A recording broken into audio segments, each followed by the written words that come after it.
если вы говорите, что вот если у них есть возможность ездить в Каратибе, да, пусть подтвердят. Правильно? Мы решили по-своему, по-семейному решить проблемы, обсудить, из-за чего это родилось.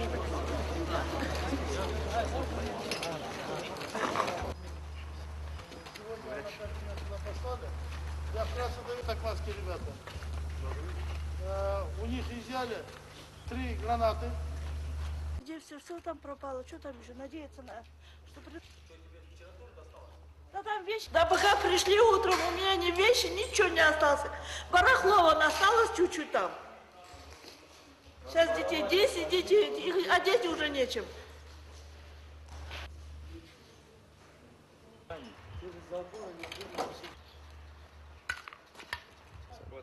И такой зашли и начали, ну вот так бить.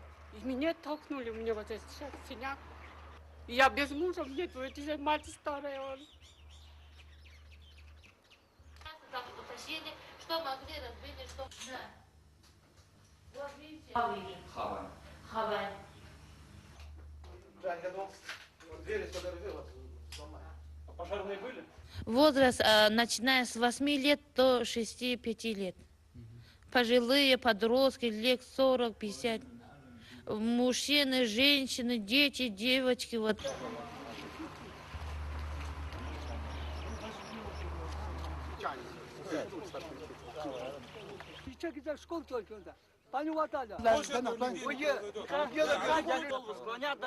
Ничего не будем говорить.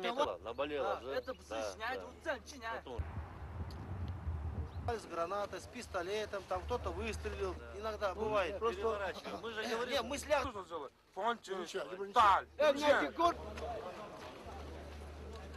Здесь ничего не случилось, а просто вот видите, вот у нас же сейчас как в Кыргызстане, особенно вот в последнее время, если где-то что-то, ну там, бытовой драк или что-то, вот есть у нас такие умники, вот начинает там будоражить народ. Между прочим, в этой селе...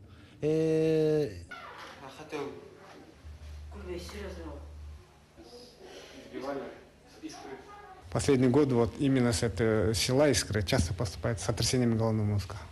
В основном драки, избиения, в основном избиения идут там.